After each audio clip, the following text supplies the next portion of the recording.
Something is happening inside the Vatican, and it could change the Catholic Church forever. A quiet but powerful figure is rising, one whose influence stretches from the slums of Manila to the highest halls of Rome. Luis Antonio Tagle is no ordinary cardinal. He has the Pope's trust, global recognition, and a vision that terrifies traditionalists. Is he being prepared to take the throne of St. Peter? Or is he facing a hidden battle within the church that could destroy his chances? Stay with us. What happens next will shock you. Who is Cardinal Tagle? Luis Antonio Tagle is not just any cardinal. He is a figure who has captivated millions, a man whose influence stretches from the slums of Manila to the grand halls of the Vatican. Born into a devout Catholic family in the Philippines, he grew up in a country where faith is woven into everyday life.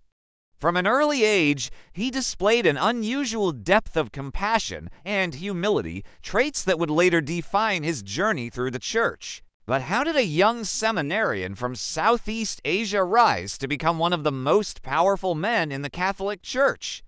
What makes him so often compared to Pope Francis?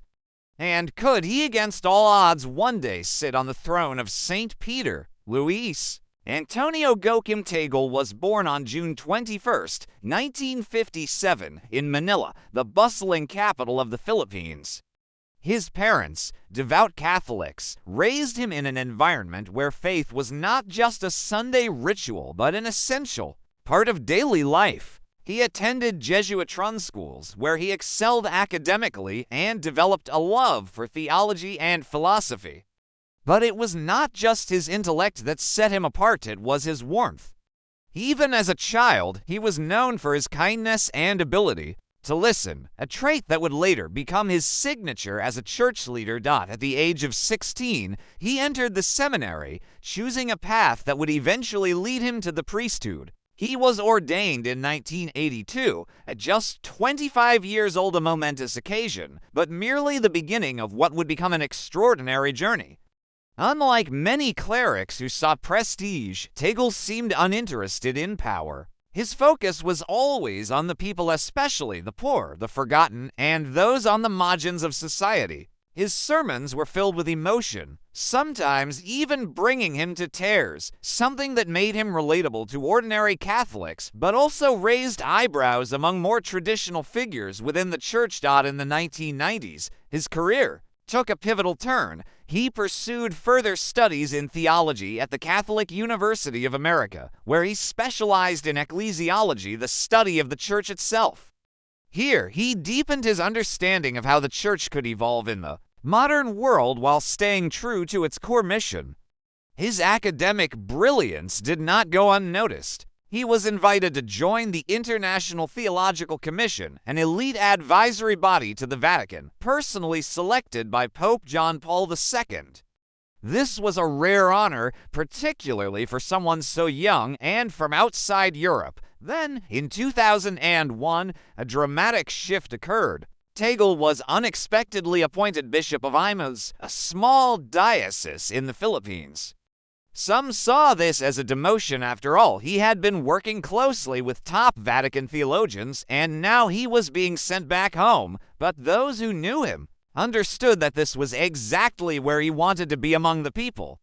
Instead of living in a lavish bishop's residence, he chose a modest house, often eating and praying with the poor. He rode a bicycle around town rather than using a chauffeur-driven car. His humility and pastoral approach caught the attention of Pope Benedict XVI, who, in 2011, made a decision that stunned many. He appointed Tagle as the Archbishop of Manila, one of the most powerful positions in the Catholic Church in Asia. It was a meteoric rise, and it was clear that the Vatican saw something special in him. Just a year later, in 2012, he was elevated to the rank of cardinal, making him one of the youngest members of the College of Cardinals at just 55 years old.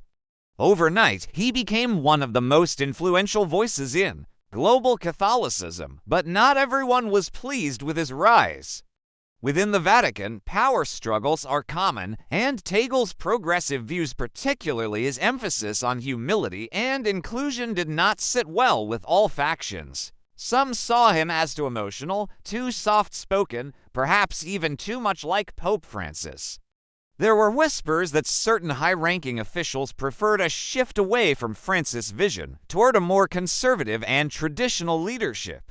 And just now, a recent wave of speculation surrounding Pope Francis' health and the possibility of his resignation thrust Tagle into the global spotlight in a way he had never experienced before. Could he really be the next pope? Or is there more to the story, something hidden beneath the surface, waiting to be uncovered?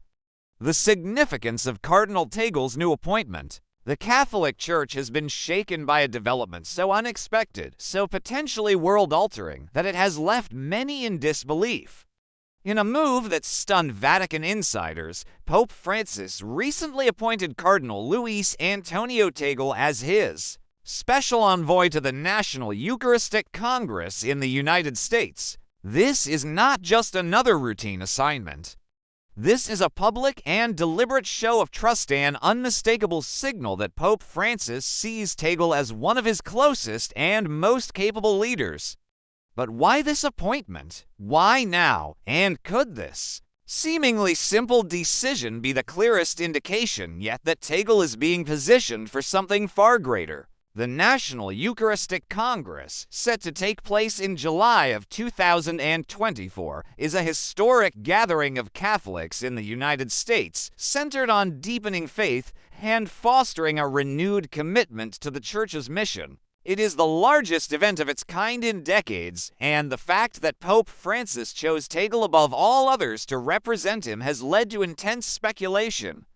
Normally, such an appointment might have gone to an older, more senior cardinal, someone who has spent years in the Vatican's diplomatic circles. But instead, the Pope chose Tagle, a man known not for political maneuvering, but for his deep emotional connection with ordinary believers. This move cannot be dismissed as mere coincidence. Tagle's role in this Congress means he is representing the Pope on one of the largest Catholic stages outside of Rome. He will be the face of the Church at an event that will be watched closely not only by religious communities, but by world leaders and influential Catholic organizations. If Pope Francis wanted to make it abundantly clear that Tagle is one of his most trusted figures, he could not have chosen a better way. But this appointment is not the only reason Cardinal Tagle's name has been making headlines recently. Over the past several months, rumors of Pope Francis' resignation have been swirling, with some reports suggesting that Tagle is being groomed as his successor. The Catholic Church has not seen a resignation since Pope Benedict XVI stepped down in 2013, a move that shocked the world. Could history be repeating itself? These rumors first gained traction in early 2025 when a series of online discussions suggested that Pope Francis' health was deteriorating more rapidly than previously acknowledged. It is no secret that Francis, now in his late 80s, has faced a series of medical challenges in recent years, including knee problems and respiratory issues. Some insiders claim that his recent schedule adjustments, such as reducing travel and limiting audiences, are signs that he is preparing to step down. What makes these rumors even more intriguing is that Tagle's name has consistently emerged as one of the top contenders for the papacy. Unlike previous elections, where European or Latin American cardinals were seen as the dominant candidates, Tagle represents something different, a potential shift toward a more global, inclusive church. His leadership in the dicastery for evangelization, his growing influence in Vatican affairs, and now his high-profile role as the Pope's special envoy all point to a man whose future in the church is far from ordinary. But here is where the story takes an even more dramatic turn. As the speculation reached a fever pitch, the Vatican swiftly responded, dismissing the claims that Pope Francis was planning to resign. In an official statement, the Holy See reiterated that Francis remains fully committed to his papal duties and has no intention of stepping down. This, however, has done little to quell the rumors. In fact, the denials have only raised more questions. If Francis is not planning to resign, why has he been increasingly delegating high-profile responsibilities to Tagle? Is this simply a case of preparing the next generation of church leaders, or is there something more going on behind the scenes? One thing is certain, Tagle's influence within the Vatican is growing at an unprecedented rate. And if there was ever any doubt about his theological alignment with Pope Francis, his recent reflections on the Pope's encyclical Dilexit Nos have erased them completely. Dilexit Nos, meaning he loved us, is one of Pope Francis' most theologically significant writings in recent years. In it, the Pope reflects on the Sacred Heart of Jesus, emphasizing the Church's role as a source of love, mercy, and compassion for all. It is a call to reject rigid formalism and embrace a faith that is active, inclusive, and deeply personal. Tagle's response to this encyclical has been particularly revealing. In a recent discussion, he described the document as a guiding light for the Church's future, one that perfectly encapsulates the mission Pope Francis has championed for years. He spoke about how true evangelization is not about institutional power, but about authentic relationships. He warned against the dangers of a church that becomes disconnected from the real struggles of people, stressing that the gospel must be lived, not just preached. But perhaps the most telling part of his reflections was his emphasis on humility in leadership. He noted how Dilexit Nos is not just about God's love, it is about how leaders within the church must embody that love in everything they do. He spoke of the need for leaders who listen, for a church that walks with the people, not above them. For those paying attention, the implications of this statement are profound. Tagle is not just interpreting the Pope's teachings, he is positioning himself as the very embodiment of them. His words are not just an endorsement of Pope Francis' vision, they are a declaration of how he believes the Church should be led in the future. And that brings us to the ultimate question: is all of this just coincidence? Or is Tagle being quietly prepared for something far greater? Some believe that if Pope Francis were to step down tomorrow, Tagle would be one of the strongest contenders to replace him. Others argue that his rise has been too fast to direct, making him a target for those who oppose Pope Francis' vision. Either way, one thing is undeniable: Luis Antonio Tagle is no longer just a rising star in the Catholic Church. He is now one of the most important figures shaping its future. Tagle's role in the Vatican and his influence. Luis Antonio Tagle does not simply hold a position in the Vatican, he has been placed at the very heart of its most crucial mission, evangelization. The Dicastery for Evangelization, where Cardinal Tagle is now pro-prefect, is one of the most significant departments in the Vatican. It oversees missionary activity worldwide, ensuring that Catholic communities, especially in developing countries, have the support they need to grow. Historically, this dicastery held enormous power. It managed vast financial resources, controlled appointments of bishops in mission territories, and had a direct hand in shaping Catholic doctrine in regions where Christianity was still expanding. Under Pope Francis, this office was restructured and strengthened, making it the foremost authority on evangelization. And who was chosen to lead it? Tagle. This was a clear statement. The man who had spent his career advocating for a more compassionate, inclusive, and globally conscious church was now in charge of deciding how the church spreads its message worldwide. Since taking on this role, Tagle has emphasized a radical shift in missionary work, one that moves away from the old colonial-style evangelization and instead focuses on genuine cultural integration and local leadership. In his view, evangelization is not about imposing doctrine on others, but about walking with people in their struggles and being present in their lives. But this raises an even bigger question: is Tagle using this position to shape the church in a direction that some in the Vatican do not agree with?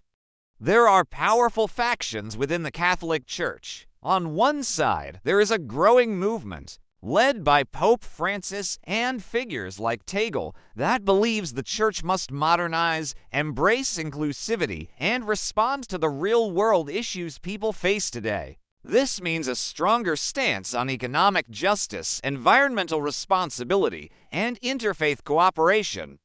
It means a shift away from rigid traditionalism and a focus on mercy over doctrine. Tagle's entire career has embodied this vision. He has used his platform to speak out against poverty, push for climate action, and advocate for stronger relationships between Catholics, Muslims, and other faiths.